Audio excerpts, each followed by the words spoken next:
Looking for a powerful Town Hall 17 rank trophy base that is built to slow down attackers and protect your trophies? In this video, we're taking a detailed look at this Town Hall 17 trophy base, starting from the heart of the layout and then moving outward through every defensive layer.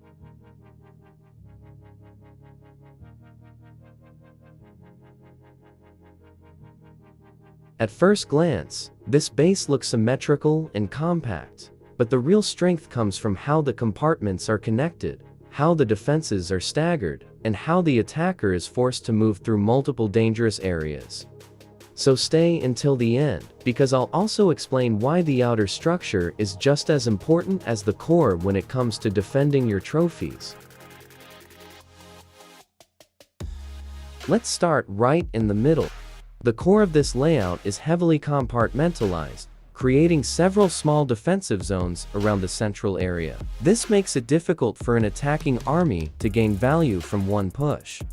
The central section contains some of the most important defensive and utility buildings, surrounded by multiple layers of walls. Instead of placing everything in one large open compartment, the design separates key structures so that destroying one section does not immediately open the entire base.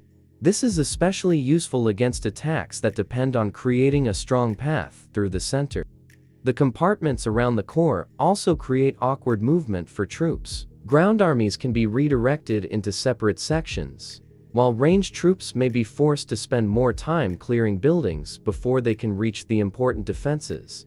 Another important feature is the spacing between defensive structures. The defenses are not simply stacked together.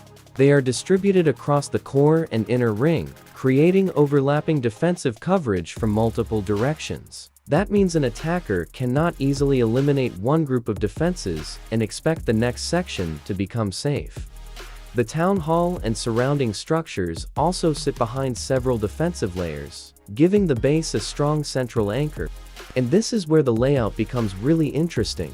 The attacker has to decide whether to enter from the top, left, right, or bottom, but every direction leads into a different series of compartments.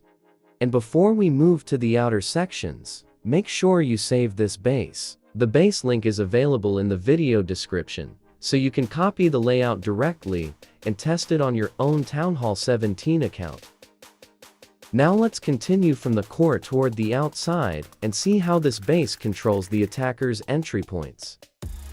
Moving away from the center, we can see several independent compartments positioned on the left and right sides.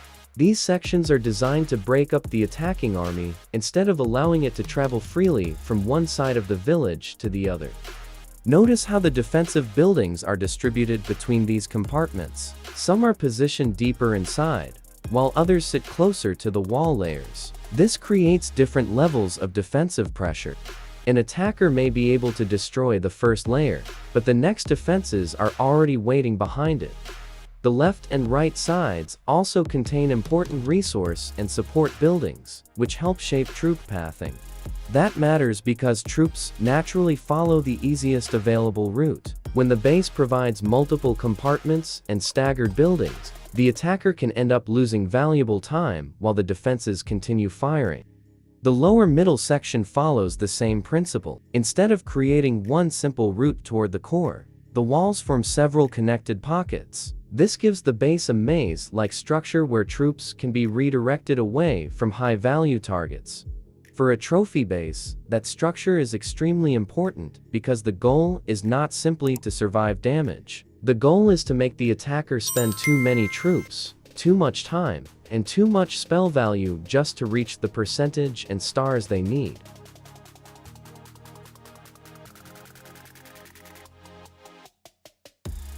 Now, let's move all the way to the outer perimeter. The outside of this base is filled with buildings that act as a buffer between the attacker and the main defensive network. These structures also help create separation between the deployment zone and the important inner compartments. Several defenses are positioned near the corners and side sections, which helps prevent an easy funnel around the base. This is particularly useful because a clean funnel can completely change the outcome of an attack. Here, however, the attacker has to spend additional troops clearing the exterior before committing to the core. Look at the top section as well. The upper perimeter contains several separated buildings and defenses, while the wall structure guides attackers toward specific entry points rather than giving them a straight path into the center.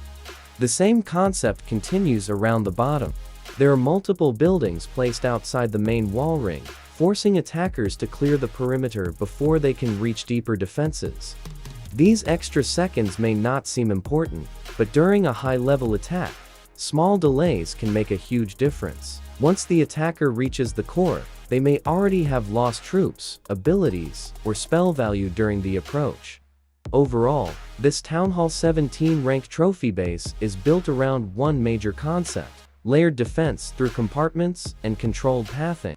The center protects the most important structures, the inner ring divides attacking forces, and the outer perimeter creates a difficult funnel while delaying the initial push. It's a strong design for players who want a compact, structured Town Hall 17 base focused on defending trophies rather than simply protecting resources. So, remember to grab the base link from the description and give this layout a test in your own village. And if you found this base breakdown useful, don't forget to like the video, share it with your clanmates, and subscribe to the channel for more Town Hall 17 base designs and strategy guides. Also, turn on the notification bell so you never miss the next new base. Thanks for watching, and good luck defending your trophies.